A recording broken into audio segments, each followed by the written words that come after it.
What is up, everybody? Welcome back to the channel. We're here with the new updated AP poll. We're going to do a little bit of difference with how we do this. I did some cool visuals, so that it doesn't just look like I copied and cut out the AP section into the screen, just so it looks a little bit better for you guys. So we got the top four here.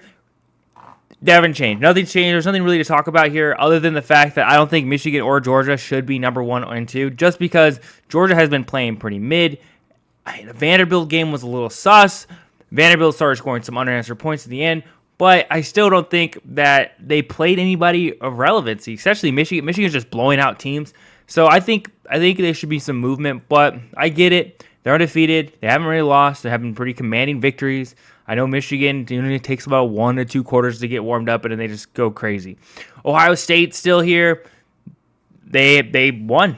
Florida State, they won again. Those games were pretty lackluster over the weekend. So on to the next one. We have some big movement. Washington moving up to number 5. They moved 2 spots. As you can see, the green arrow means up in rank. Red arrow means down. There's a number at the bottom that tells you how many spaces they went down. So try to keep it simple.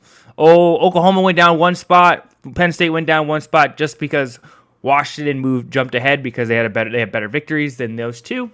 I think with all the movement this week is going to be really huge for Penn State and Ohio State. This is where we really get to decide if Ohio State deserves to be number 2 or number 3, or if they want to go back down because Penn State might win. Texas moved up 1 spot, moved up to number 8. That's cool. Next game, Oregon only went down 1 spot after that horrible loss. Not really horrible. Only about a field goal, that missed opportunity, trusting the kicker in that kind of situation. I know it was a gimme kick, and he just barely missed it. But he only went down 1. Not too bad. 1 loss. Probably one of the better 1-loss teams of the top 25. UNC has moved up 2 spots to top 10. Just like I thought in my recap video, UNC was going to move up 2 spots to at least 10th place to replace that USC loss. I don't think they are as good as the top 10 just yet. We haven't really seen what they have in them. Alabama hasn't moved. They're still sitting there, right there, pretty at a number 11 because they are struggling against every team they have. But I'm surprised they haven't moved down at all. I'm surprised Oregon State hasn't surpassed them in rank because Oregon State has better victories. Oregon State has moved up 3 spots, though, after that beautiful win over the weekend. Ole Miss is the next non-mover. It hasn't really moved. I think they had a bye week last week, so they really haven't deserved to move up or down.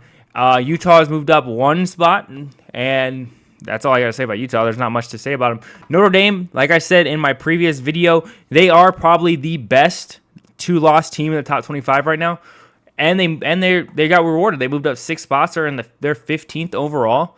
Do you just think if Notre Dame didn't lose to Ohio State, they had 11 men on the field, they didn't let them score, and then they just had that 1 loss against Louisville? Just think of that. A 1-loss Notre Dame, they'll be in the top 10 right now. They'll be ahead of Oregon. Duke, 16, looking pretty at 1 loss with the 1 movement up. There's nothing to say about them other than this week is going to be a pivotal moment for them. If they could beat FSU, they'll probably move up to 11, 12, maybe even 10th overall, just because they have 1 loss, and they haven't really proved anything, which is why they're sitting at 16. They haven't really played anybody really well, and their 1 loss is to Notre Dame, so that's kind of unfortunate.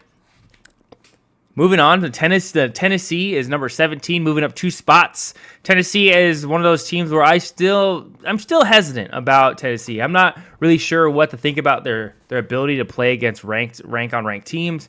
They will see this coming up week. USC moving down 8 spots after that horrific loss to Notre Dame. They were getting blown out of the water. I think USC is going to lose another 1 or 2 more games. They might be in the top 25 at the end of the season, but we'll see. They just don't have defense. Their defense is abysmal. And then last night, their offensive line was not doing well either. So not only do they have a bad defense, they have an inconsistent offense on the time when they need it. Next, we have LSU moving up 3 spots. The only other 2-loss team in the top 25. A little spoiler for the rest of the game. There's not another 2-loss team. The only 2-loss teams are Notre Dame, LSU. LSU's number 19. Welcome back to the top 25, Missouri. That's what we like to see, back in it. After that commanding victory over Kentucky, I didn't think Missouri was going to move up that many spots. I thought they were just going to probably like switch spots, maybe move up to 23, 22. I didn't think they were going to move up to 20, but after I saw what was after 20, I realized that Missouri is probably better than most of the teams that are in the 21 to 25 spot. And here's the 21 to 24 spot. And as you can see, I definitely think Missouri is better than these four teams overall and has proven that they can perform at a higher level than these four teams. Louisville moving down 7 spots. The Louisville dream is probably dead unless Louisville for some reason can win out, which I don't know. They lost to Pitt, which is an upset team, but Louisville is just a better team on paper. They had better stats all around, and they still lost. So we'll see what comes up in the next coming weeks for Louisville. Air Force moving in the top 25. I watched a little bit of that game last night against Wyoming. They are looking good. It's just too bad the Air Force doesn't play anybody, really. They might get stuck over here at the top 25 spot. And welcome back to the top 25, Tulane. Tulane, the one loss. They're in the same situation as Air Force, where they just don't play anybody, so they just don't get any love from the committee or any of the poll voters. So they probably won't move past 20 at all. Even if they were to win by 60, they still wouldn't move up into the top 20, which is unfortunate. It's unfortunate to see that, but it is what it is, and we have to work with what we have here.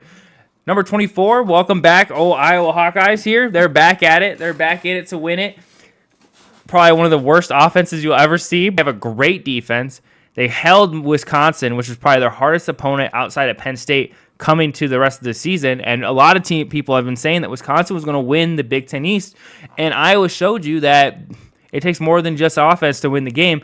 The defense held strong, and it was all special teams and defense. That our punter for Iowa was just going out there going crazy. All three of these teams, by the way, were unranked coming into here. And then number 25, hurrah, is UCLA. They moved down 7 spots.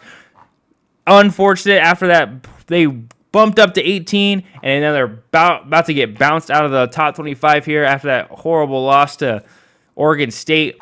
But UCLA is in a predicament. They are a 2-loss team, which I did mention earlier that there are no other 2-loss teams, but I didn't want to spoil the whole action for you. UCLA is probably the worst 2-loss team of the group, and I think of the list of teams that are in the bottom here that should be in there over UCLA would probably be James Madison just because they're undefeated. Clemson is probably superior in every light compared to UCLA. So I would definitely not have had UCLA in the top 25. I would have gave James Madison some love for being undefeated. Maybe give Clemson some love again, put him back in there. But UCLA is what it is. So there are also some votes for Washington State, Fresno State, Liberty, also undefeated. By the way, if you don't know that, they are undefeated as well. Then there's Kentucky. They have 2 losses. Wyoming, I'm surprised they're still getting votes. Kansas, West Virginia. West Virginia's going to vote. A shout out for West Virginia. Oklahoma State after that good win against Kansas. And then there's Miami also getting a vote there as well. There's not as many teams as there was last week also getting votes, but there's much love. James Madison represent. Hope they get better. And then moving on, these are the most notable matchups for this week. These are all the rank-on-rank matchups this week. As you can see, big ones here. Penn State, Ohio State, that's a huge one right there. Duke versus FSU, another undefeated versus a 1-loss team.